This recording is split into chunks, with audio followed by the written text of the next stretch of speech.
appeler ça un arc triomphal, qui ouvre sur le beau window et traité dans le faux bois, dans le même ton que tout ce qui est tenture. Voilà. Et donc le fait que ce beau window soit présent, ça ouvre et ça fait rentrer la lumière. On a un décor aussi soigné que ce qu'on trouvait dans les châteaux de siècles auparavant. Là, on va passer dans le petit salon. Particulièrement raffinées, ces maisons étaient décorées par des agences spécialisées.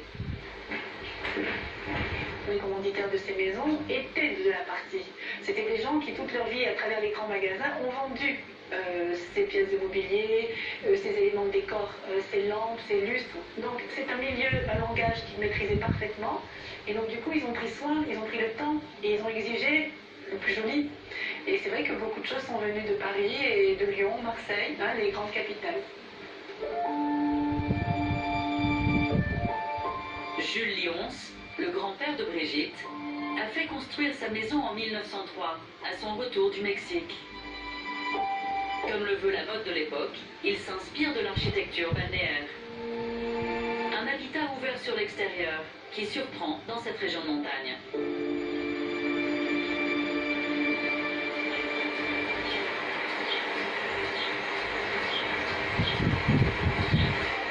Là, on est sur la véranda, qui est une pièce que nous, on utilise beaucoup, mais que dans les générations de mon grand-père, ils utilisaient uniquement pour le café.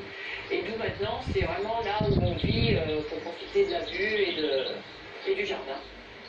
Ce qui est aussi un élément remarquable et qui fait tout le charme de la véranda, c'est toute la structure en ferronnerie.